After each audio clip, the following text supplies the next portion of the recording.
A girl found a hotel with all the amenities after the zombie apocalypse, but it turns out there is someone in it.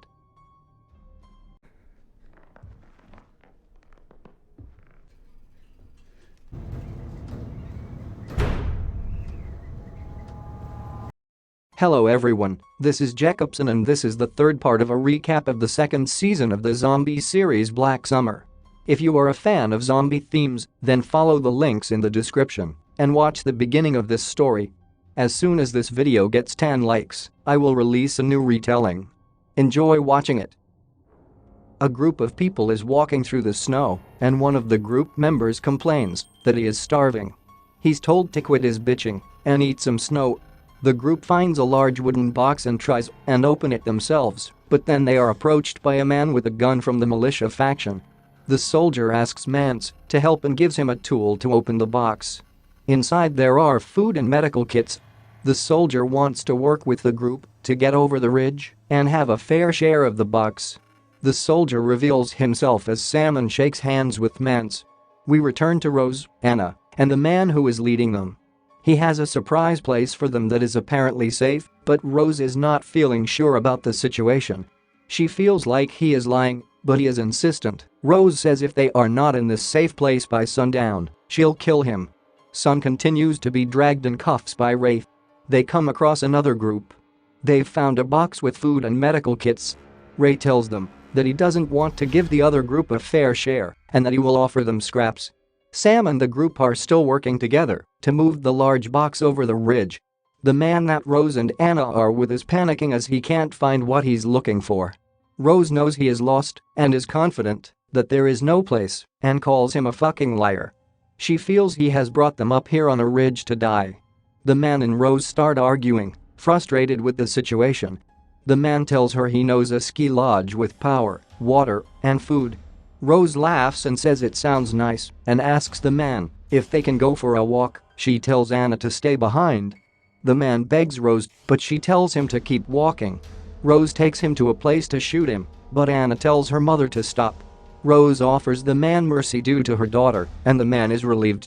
One of the men from the other group kills one of Ray's people. He tells Ray to get the scraps, and they'll take the rest. It is a showdown between both groups. Sun suddenly gets up and tells them all to stop and speaks in Korean. She says, "Friends." Both leaders of both groups tell her to get out of the way, but the zombies appear. They have no choice but to shoot the zombies, and then Ray points his gun at the other leader, and another showdown ensues. The other group has no choice but to take the scraps and leave. Ray uncuffs Sun, and she's relieved. However, when she looks at her wrist, it's severely sore. Ray obviously finds Sun useful. Sam and the group are still moving the box, but it's a struggle uphill. Sam keeps shouting pull, telling the others to earn their share. However, two of the women drop the rope, and then Mance cuts it, and Sam falls with the large box. Sam is in intense pain as he's broken his leg.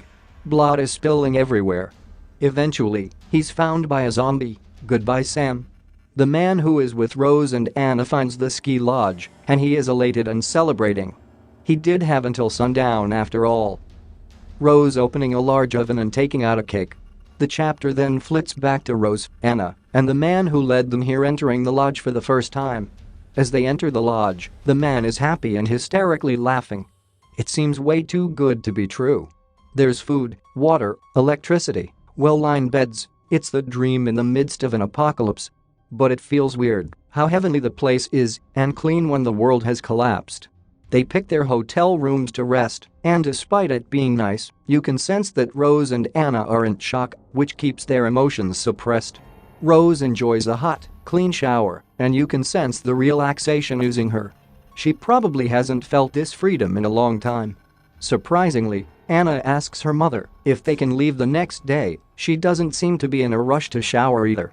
Rose hugs her and lets out a deep sigh. She tries to remind her when she used to lull her to sleep with songs, but Anna doesn't want to break emotionally. Eventually, the mother and daughter have a rare laugh together. Rose tells her not to worry about the next day because they'll get on the plane eventually.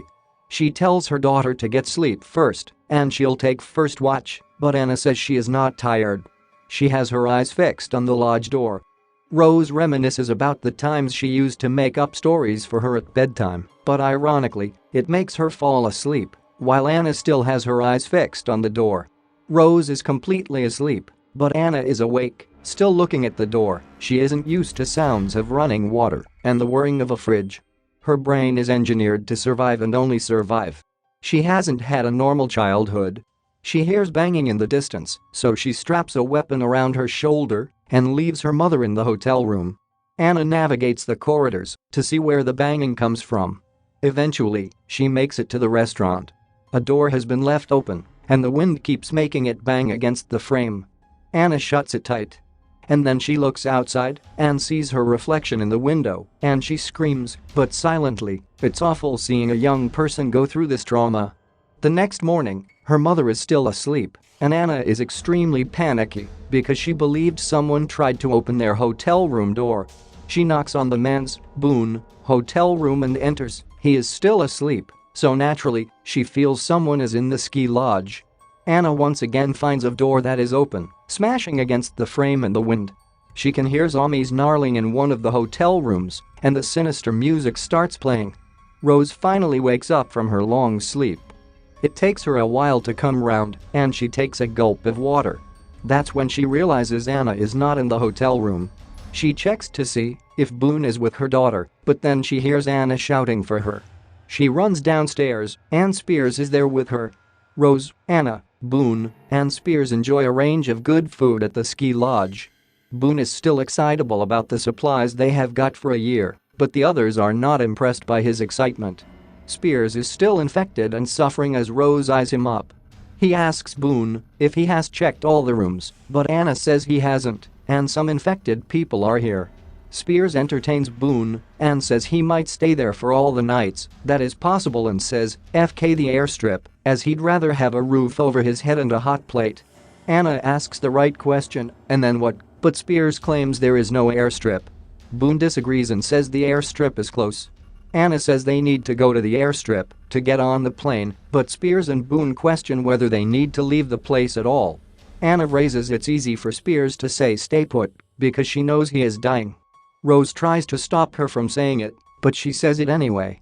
Spears talks about when he was laid in a ditch, dying, and that he heard his mother's voice begging him to repent before it is too late. Anna walks off with her shotgun. Rose tells the table that her life has one meaning, and it's her daughter, so everyone else can get the FK out as it's probably going down. She tells Spears that she isn't sorry for leaving him behind, as she had no choice. Spears says, bygones, just like Braithwaite said to him in the previous chapter. Rose stands outside the oven, watching the cake bake. While taking it out of the oven, she hears a gunshot. She rushes out, and Anna has killed Spears. She tells her mother, we're leaving. Anna is in control now. The trio head to the airstrip. Suddenly, Boone runs off. There's a flashback. Anna walks into the restaurant in the ski lodge with her shotgun, and she asks Spears where her mother is. Spears explains that every time he closes his eyes, he feels like it will stay that way, but then he wakes up. He wonders if he's waiting for someone. Anna turns to him with her shotgun, and Spears is impressed with her alertness. He tells her she was right about him not having long left.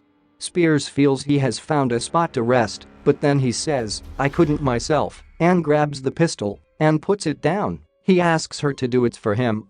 Anna's eyes well up, knowing exactly what he's asking. Spears prepares for his death and makes a joke about still looking fly. Tears flow down Anna's face, and Spears tells her not to leave her mother and take care of her. After what feels like an eternity, Anna shoots Spears clean. Ray, with blood streaming down his face, he's calling everyone disgusting and claims they would have gotten on the plane if they all listened to him. He asks the person he's looking at to open the door and claims he has been dead for a long time. Rose and Anna make it to the airstrip. The conversation of Spears comes up, and Anna tells Rose she did what her mother couldn't. She doesn't want to rot in a place like her father, and her mother tells her to shut her mouth.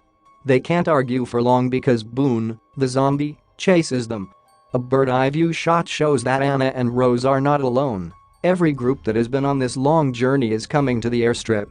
Mance reunites with the women from his old group and asks them if they are ready. Suddenly gunshots are fired, and one of the women, Natalie, falls, they have to go to her aid. Mance tells Jace that they have to go as it's too late for Natalie. Unfortunately, Jace ends up being eaten by Natalie, the zombie. Anna and Rose bump into Ray and Sun, and Rose offers them food.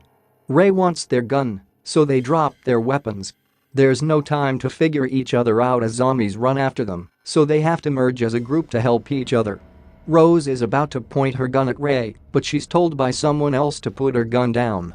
Boone is with another group, and he's cuffed. He tries telling the group that he was right and says a deal is a deal. However, the leader kills him. We are back in the hangar, and the other group leader takes off Rose's weapons. They hit Ray despite being acquaintances. The other group leader says they can't all go on the plane and only the best can come. Ray is beaten by the man he was once leading, and Sun cries watching. Anna is asked to grab the first aid kit, so she gives it to the group and secretly gives Rose a flare gun.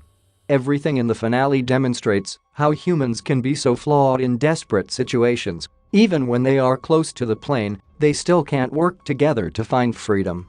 A few zombies breach the hangar. Ray, Rose, Anna, and Sun end up outside, and Ray locks the men in. Ray calls them all greedy FS and says they turned into animals. He tells them all that they aren't going anywhere anymore because they FD up. Suddenly, they see a plane heading their way, so Ray lowers his gun. The plane lands, so Rose uses her flare gun and shoots at a vehicle near Ray, and it explodes. The explosion throws Rose back, and she wails in pain. Anna tells her mother to get up as they need to go, but Rose clearly cannot stand up because of her injured leg.